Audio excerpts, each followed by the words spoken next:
আজকে টাইটেল দেখে তো বুঝতেই পারছেন কি নিয়ে আলোচনা করব। এটি এটি হচ্ছে আজকের আলোচনার বিষয়, গুগল পিক্সেল 6 এ। তো গুগল পিক্সেল 6 এ বের হয়েছিল 2022 সালের জুলাই মাসে। তো আজ থেকে প্রায় 7-8 মাস আগে। তো এই মুহূর্তে এই সেটটি রিভিউ করার মতো তেমন কিছুই নেই। তো এটি একটি রিভিউ নয়, এটি একটি ফলো আপ ভিডিও, যা আজকে দেখবো যে এই মুহূর্তে 2023 সালে মার্চ মাসে গুগল পিক্সেল 6 এ এই এখনকার যে প্রাইস রেঞ্জ, এই প্রাইস রেঞ্জে কি অফার করছে এবং কতটুকু ভ্যালু ফর মানি অফার করছে, এবং আগের যে সমস্যাগুলো নিয়ে পিক্সেল 6 এ লঞ্চ হয়েছিল সেই সমস্যাগুলো সলভ হয়েছে কিনা সে বিষয়টি আজকে দেখব। তো চলুন ভিডিওটি শুরু করা যাক। ডিজাইন এবং হ্যান্ড ফিলের দিক থেকে গুগল পিক্সেল 6 এ আমার কাছে মোটামুটি বেশ কম্প্যাক্ট একটি সাইজের ফোন মনে হয়েছে। এটির সাইজ এবং হাতের ধরে যে ফিলটা সেটা বেশ প্রিমিয়াম ফিলই দেয়। আপনারা জানেন যে এর বডিটি অ্যালুমিনিয়ামের, কিন্তু ব্যাক পার্টটি গ্লাসের নয়, এতে প্লাস্টিক ইউজ করা হয়েছে। ফ্রন্টে গরিলা গ্লাস 3 ইউজ করা হয়েছে। তো বাটন প্লেসমেন্ট নিয়ে কিছু কথা বলতে চাই। এর বাটন প্লেসমেন্টগুলো একটু উল্টা টাইপের, আমার কাছে উল্টা লেগেছে, কারণ এর পাওয়ার বাটনটা উপরে দেওয়া হয়েছে এবং ভলিউম রকারটা নিচে দেওয়া হয়েছে। তো আমরা যেসব সেট সচরাচর ইউজ করি সেগুলোর ক্ষেত্রে পাওয়ার বাটন থাকে নিচে এবং ভলিউম রকার থেকে উপরে, কিন্তু এক্ষেত্রে পুরোটাই উল্টো। তো এটা আমার কাছে একটা ডাউন সাইড লেগেছে। তাছাড়া এমনি সেট হাতে নিয়ে বেশ প্রিমিয়ামই লাগে। তো হ্যান্ড প্লেট দিক থেকে আমি বলবো এই বাজেটে মোটামুটি ভালো, এবং ওয়েটটাও যথেষ্ট কম, 163 থেকে 70 গ্রামের মধ্যে। ডিসপ্লে সেকশনে এটাতে পাবেন 6.1 ইঞ্চের একটি অ্যামোলেড ডিসপ্লে এবং এইচডিআর সাপোর্টেড ডিসপ্লেটি। এর পিক্সেল ডেন্সিটি 423-এর মতো, অলওয়েজ অন ডিসপ্লে থাকছে, এবং পিকচার কোয়ালিটি এবং মাল্টিমিডিয়া আপনারা কনজিউম করে মজা পাবেন। এতে ওয়াইড ব্যান্ড এর সাপোর্ট আছে, এবং প্রাইস হিসাবে ডিসপ্লে কোয়ালিটি আমার কাছে ভালো লেগেছে। যথারীতি ডুয়েল স্পিকার পাচ্ছেন, এতে স্টোরি স্পিকারের মধ্যেটা পাবেন বটমে, এবং ফ্রন্টে স্পিকার দেওয়া হয়েছে স্টোরি স্পিকার। তো সাউন্ড কোয়ালিটি মোটামুটি ভালো ছিল, বেসটা ভালো ছিল, কিন্তু আমার কাছে সাউন্ড কিছুটা কম মনে হয়েছে। তো এই দিকে একটু খেয়াল রাখবেন। পারফরমেন্স সেকশনে এটা ব্যবহার করা হয়েছে গুগলের ইন হাউস চিপ, যেটা আপনারা সবাই জানেন, টেনসর। এটি ইউজ করা হয়েছে, টেনসরের 1st জেনারেশন, এটি যেটি পিক্সেল 6 ইউজ করা হয়েছিল, এই 6 এ তো একই প্রসেসর ইউজ করা হয়েছে। এর বেঞ্চমার্ক স্কোর আমরা যদি দেখতে যাই, অন্তত এর স্কোর প্রায় 5 লাখের উপরে, এবং গিগবেঞ্চ 6 এর স্কোর আপনারা দেখতে পাচ্ছেন। তো এটি দিয়ে আমরা গেম খেলেছিলাম, পাবজি এবং ফ্রি ফায়ার। পাবজি দেখতে পাচ্ছেন, ফ্রি ফায়ার দেখতে পাচ্ছেন। তো পাবজি ফ্রি ফায়ার গেম খেলে মোটামুটি ভালোই পারফরমেন্স পেয়েছি।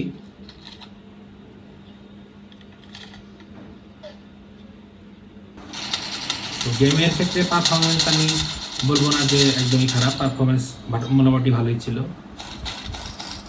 এতে র্যাম থাকছে 6 GB, এটি একটি LPDDR5 এর র্যাম, এবং রোম থাকছে 128 GB, UFS 3.1 সাপোর্টেড। তো মোটামুটি ফাস্টই ছিল এবং স্মুথ ছিল। তবে এতে কোনো হায়ার রিফ্রেশ রেটের সাপোর্ট আমরা পাইনি। তো এটিতে 60 হার্জই, মানে নর্মাল যে 60 হার্জ সেটাই দেওয়া হয়েছে। অ্যাটলিস্ট এই প্রাইসে 90 হার্জ আমরা আশা করি। তো এটি আমার কাছে একটি ড্রব্যাক মনে হয়েছে গেম খেলার ক্ষেত্রে।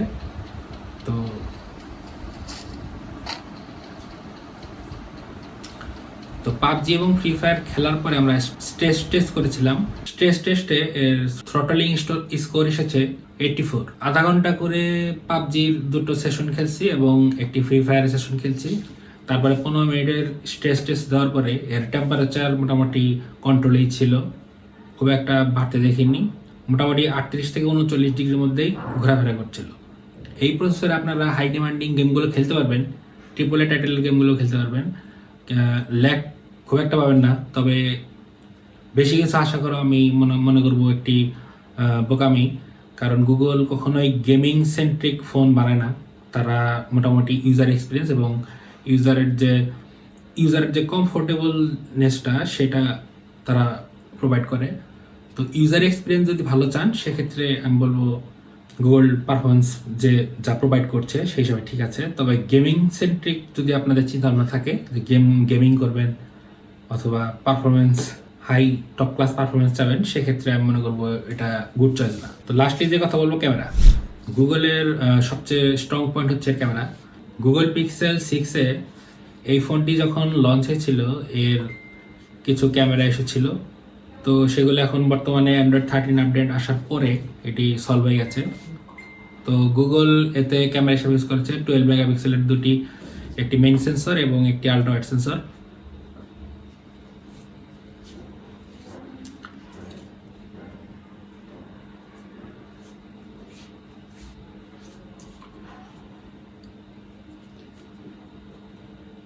যেমনটি আপনারা জানেন যে গুগল পিক্সেল 6 যখন লঞ্চ হয় তখন যে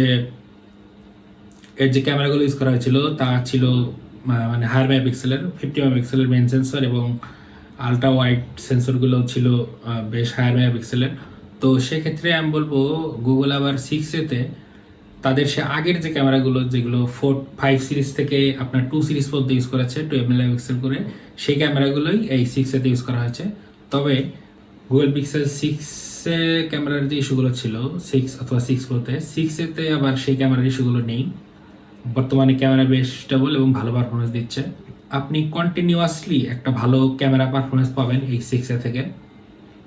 তো স্যাম্পলগুলো আপনারা দেখুন, এখানে আলট্রা ওয়াইড মেইন সেন্সর এবং 2x জুম করা যায়, এইভাবে এই ছবিগুলো দেখছেন।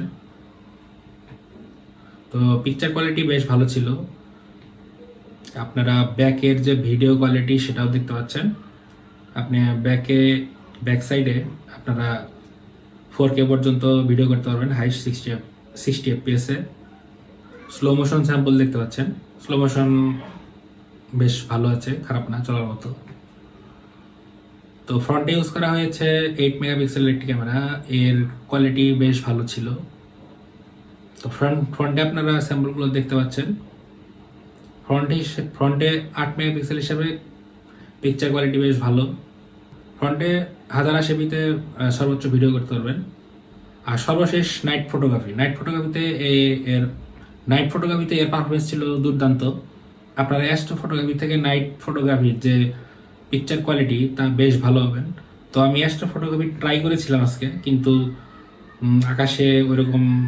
আকাশে অবস্থা ভালো না থাকায় আমি অ্যাস্ট্রো ফটোগ্রাফির মেন যে মজাটা সেটা নিতে পারিনি, আপনাদের দেখাতে পারলাম না। তো নেক্সট কোনো ভিডিওতে অবশ্যই দেখাবো। তো এমনি নাইট মোডে যে স্টিল পিকচারগুলো সেগুলো দেখতে থাকুন, সেগুলোর কোয়ালিটি আমার কাছে বেশ ভালো লেগেছে। তো ওভারঅল ক্যামেরার কোয়ালিটি আমার কাছে বেশ ভালো লেগেছে।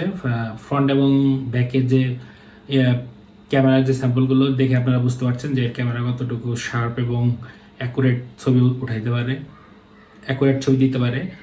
তবে ব্যাক ক্যামেরার ক্ষেত্রে আমি একটা জিনিস খেয়াল করলাম, ব্যাক ক্যামেরায় আপনি যখন ওআইএস এবং ইআইএস মানে স্টেবল যে অপশনটা সেটা অন করবেন, তখন সেটা 4K থেকে 180p-তে শিফট হয়ে যায়। এটা একটি আমার কাছে ড্র সাইড মনে হয়েছে। আর পোর্ট্রেট ইমেজগুলো আমার কাছে ভালোই লেগেছে। তবে একটা সমস্যা আমি খেয়াল করেছি, এজ ডিটেকশনে কিছু প্রবলেম আছে। এজ ডিটেকশন আপনি লাইট কম থাকলেই এজ মিসম্যাচ করে ফেলে। আপনি দেখতে পাচ্ছেন সাবজেক্টের যে এজ ডিটেকশনগুলো, এতে লাইট ভালো থাকায় ভালোভাবেই ক্যাপচার করতে পেরেছে, ভালোভাবে সেপারেশন করতে পেরেছে ব্যাকগ্রাউন্ড থেকে সাবজেক্টকে। তবে লাইট কম থাকলে এজ সেপারেশনে একটু সমস্যা হয়। তো ওভারঅল ক্যামেরা কোয়ালিটি ভালো ছিল, এই প্রাইস পয়েন্টে মোটামুটি ভালো বলা যায়।